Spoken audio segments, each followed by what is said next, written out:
Oke, baik, selamat pagi anak-anak. Nah, semoga dalam kondisi sehat di rumah ya. Nah, sekarang kita kembali masuk ke materi kimia. Kemarin kita sudah melakukan ulangan harian tentang sistem periodik dan struktur atom untuk mencari periode dan golongan. Nah, ini materi lanjutan kita, yaitu tentang senyawa hidrokarbon. Senyawa hidrokarbon. Nah, sebelum kita membahas lebih lanjut tentang senyawa hidrokarbon ini, kita harus mengetahui apa itu sebenarnya senyawa hidrokarbon. Nah, senyawa hidrokarbon adalah senyawa yang terdiri dari unsur hidrogen dan karbon. Nah, cukup sampai di situ. Jadi pembahasan kita tentang senyawa hidrokarbon ini hanya membahas seputar tentang unsur hidrogen dan karbon. Hidrogen simbolnya apa? Itu adalah H. Karbon simbolnya apa? Itu adalah si C. Oke, jadi senyawa hidrokarbon itu adalah senyawa yang terdiri dari unsur hidrogen dan karbon. Nah, di sini ada kekasan atom karbon. Jadi terlebih dahulu kita harus membahas tentang atom karbon ini. Nah, ternyata atom karbon memiliki kekasan. Ada 3 di sini kekasan atom karbon. Yang pertama adalah atom karbon memiliki 4 elektron valensi. Atom karbon memiliki 4 elektron valensi. Nah, kemarin Bapak sudah jelaskan elektron valensi itu apa definisinya. Elektron valensi adalah elektron yang berada pada kulit terluar. Itu harus kalian ingat. Oke. Nah, di sini atom karbon memiliki nomor atom C. Sambil kalian lihat sistem periodik unsur kalian yang di buku, atau kalau kalian punya sendiri silakan dilihat. Atom karbon memiliki nomor atom C. Jadi untuk mendapatkan elektron valensi kita harus konfigurasikan dulu ini. Caranya seperti yang sudah Bapak ajarkan. 1s2, 2s2, 2p2. Karena yang diminta hanya 6. Oke. Nah, ini kulit pertama, angka 1. Ini kulit pertama. Berapa jumlah elektronnya? Sebanyak 2. Nah, ini kulit kedua, angka 2, kulit kedua. Berapa jumlah elektronnya? 2 ditambah 2. Nah, itulah jumlahnya 4 elektron valensi. Nah, itu maksudnya atom karbon memiliki 4 elektron valensi, sehingga atom karbon ini dapat mengikat 4 jenis atom lainnya. Karena dia memiliki 4 tangan, jadi dia dapat mengikat 4 jenis atom lainnya atau unsur lainnya. Itu dia. Oke. Nah, kemudian kekasan atom karbon yang kedua itu adalah ukurannya. Ukuran apa? Jari-jari atom karbon relatif kecil. Pak, bagaimana kita melihat ukuran jari-jari atom karbon? Nah, misalkan Bapak gambar ini sebuah atom. Dari mana ukuran jari-jari atom itu, Pak? Dari titik pusat ke kulit terluar. Inilah yang kita sebut dengan jari-jari atom. Nah, jadi dari titik pusat ke kulit terluar, itulah yang kita sebut dengan jari-jari atom. Ini yang kita sebut dengan jari-jari atom. Jadi ukuran jari-jari atom si karbon itu relatif kecil. Itu merupakan ciri khasnya yang ketiga, atom karbon dapat membentuk rantai karbon. Nah, karena dia tadi memiliki 4 elektron valensi, dia dapat mengikat 4 jenis unsur lainnya, sehingga dia dapat mengikat rantai karbon yang lain, mengikat unsur karbon yang lain, sehingga dia dapat membentuk rantai karbon panjang. Nah, nanti Bapak akan kasih contohnya. Nah, kemudian berdasarkan jenis ikatan antar atomnya, senyawa hidrokarbon dapat kita bedakan menjadi 2 jenis, yaitu senyawa hidrokarbon yang memiliki ikatan jenuh atau ikatan tunggal. Nama senyawanya apa? Senyawa alkana. Nah, senyawa alkana memiliki rumus umum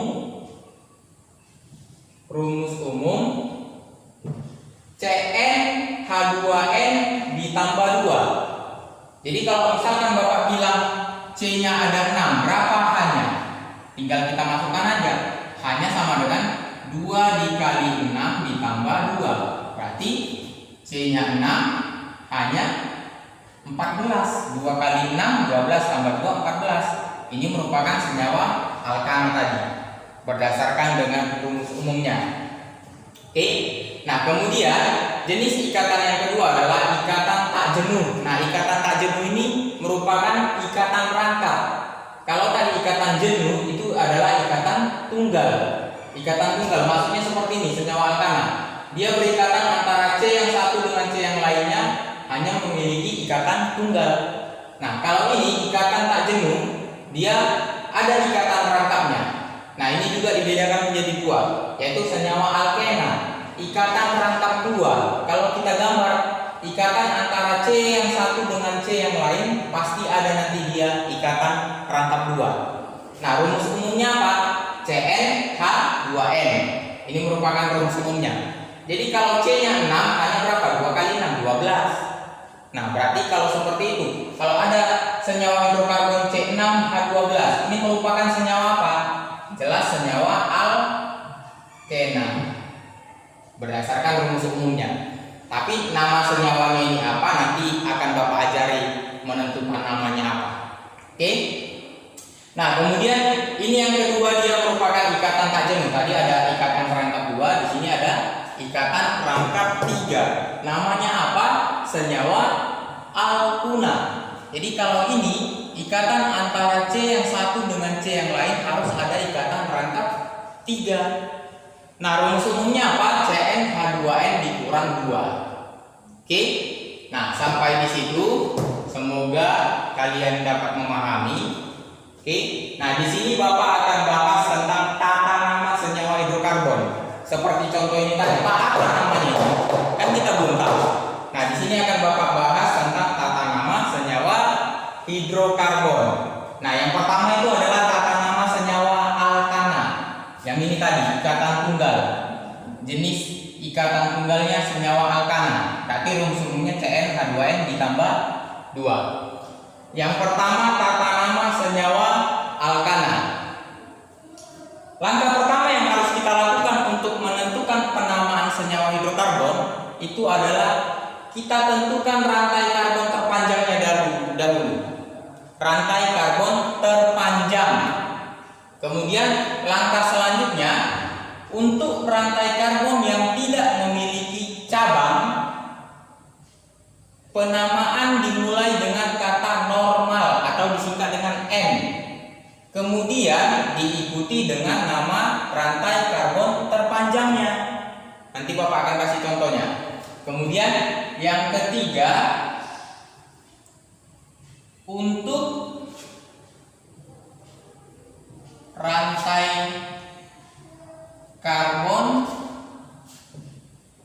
yang memiliki cabang, lakukan penomoran di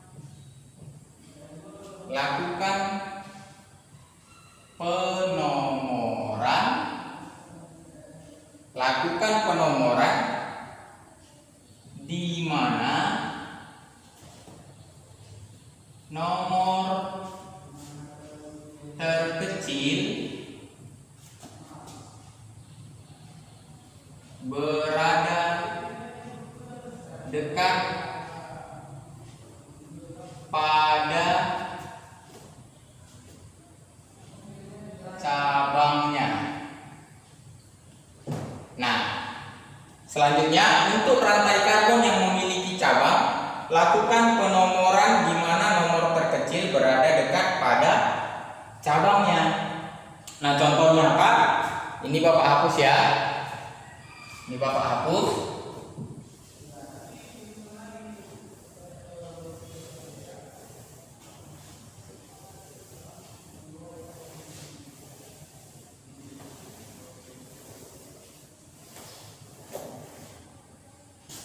Nah, di sini langsung Bapak buat contohnya untuk senyawa alkana tadi ya. Untuk senyawa alkana. Misalkan kita ingin memberikan nama daripada senyawa ini. ada rantai karbonnya. Kemudian yang kedua, kita ingin memberikan nama untuk senyawa yang memiliki cabang katanya tadi. Ini dia. Oke, nah coba perhatikan contohnya. Untuk rantai karbon yang tidak memiliki cabang, ini memiliki cabang. Dari mana kita tahu dia memiliki cabang atau tidak memiliki cabang? Tadi langkah pertama, kita tentukan rantai karbon terpanjang yang boleh, paling panjang. Kalau Bapak tanya ini kalau kita buat rantai karbon terpanjang semua kan boleh, ya kan? Jumlahnya ada 1, 2, 3, 4, 5. Ada tidak cabangnya?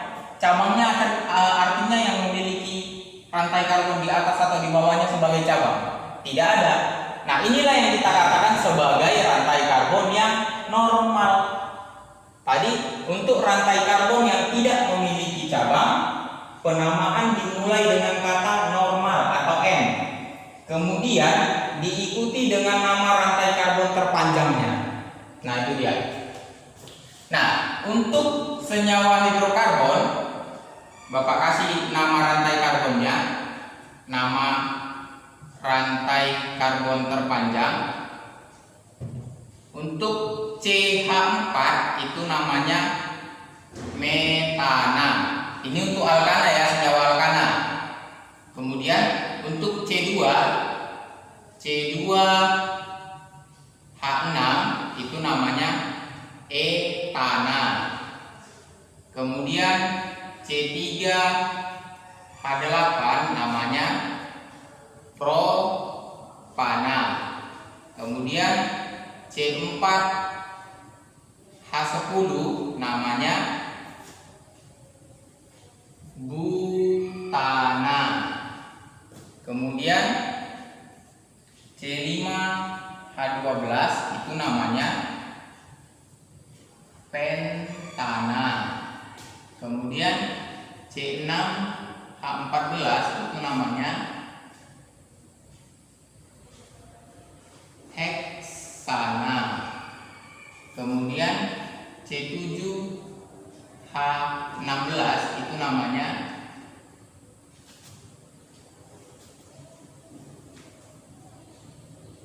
propana. Kemudian C8H18 itu namanya oktana. Kemudian C9H20 itu namanya nonana. Tuh, kemudian C10H22 itu namanya dekana. Nah, itu dia. Ini nama rantai karbonnya. Nah, coba kalian lihat di sini nggak ada Bapak buat HH-nya. Karena C tadi kan memiliki 4 tangan, ya kan? Rantai karbon memiliki 4 elektron valensi sehingga dia dapat mengikat 4 elektron lainnya. Kalau Bapak gambarkan seperti ini kan dia sudah memberikan satu tangannya ke masing-masing C. Berarti di sini tinggal H. Ya kan? Kemudian di sini satu di kiri, satu di kanan. Berarti sudah 2 dipakai. Berarti tinggal H. Di tengah-tengah juga pastinya tinggal 2 H yang berikatan. Kemudian di pinggir dia berikatan H. Nah, inilah dia untuk rantai karbon lengkap dengan hidrogennya. Kan kita membahas tentang hidrokarbon. Tapi kalau Bapak buat soalnya hanya rantai karbon aja, kalian gak usah bingung. Itu sama aja. Oke, biar simpel. Nah, di sini coba kalian perhatikan rantai karbon terpanjang tadi ada 1, 2, 3, 4, 5. Namanya apa kalau 5 tadi? Namanya pentana. Jadi nama rantai karbon terpanjangnya itu adalah si pentana. Berarti nama yang benar untuk contoh yang pertama itu adalah tadi harus dimulai dengan kata normal. Kemudian masuk ke nama rantai terpanjangnya. Berarti nama yang benar adalah normal atau kita singkat dengan N garis penghubung pentana. inilah dia nama yang benar untuk yang pertama. Ini cabangnya Bapak buat di sini ya. Nah, kemudian untuk yang kedua, sama caranya, harus kita buat dulu, tentukan rantai karbon terpanjangnya. Kemudian kalau dia memiliki cabang, kita lakukan penomoran dari cabang yang terdekat, terkecil, nomor terkecil. Oke? Nah, coba kalau Bapak buat dari hitung dari sini 1 2 3 4 5. Berapa yang terpanjang? 5. Kalau Bapak ambil dari sini 1 2 3 4. Nah, berarti yang lebih panjang adalah si rantai lurusnya. Ya kan? Karena dia jumlahnya harus yang terpanjang 5. Kalau dari sini kita mulai 4, kalau ke sini 4 juga. Oke? Nah, jadi yang kita ambil adalah rantai terpanjang sebagai batangnya. Nah, kemudian coba lihat, di sini ada 1 C. Nah, inilah yang kita katakan sebagai cabang tadi. Cabang, sebagai cabang. Nah, kalau dia memiliki cabang, kita lakukan penomoran pada rantai karbon. Penomoran yang benar adalah ketika nomornya lebih dekat dengan cabang. Kalau Bapak buat dari sini, nomornya 1 2 3 4 5. Cabangnya di nomor berapa? Nomor 3. Kalau Bapak buat dari sini 1 2 3 4 5. Cabangnya nomor berapa? Nomor 3. Berarti kalau dia sama-sama di nomor 3, mau dari kiri atau dari kanan kita lakukan penomoran sama saja. Oke, berarti kita Bapak buat dari kiri aja ke kanan karena sama-sama nomor 3 cabangnya. Oke. Nah, berarti penamaannya kita mulai dari menuliskan nomor cabangnya. Cabangnya berada di C nomor berapa? Tentunya tadi nomor 3. Kemudian garis penghubung. Nah, nama daripada si cabang. Nama daripada si cabang. Untuk nama cabang,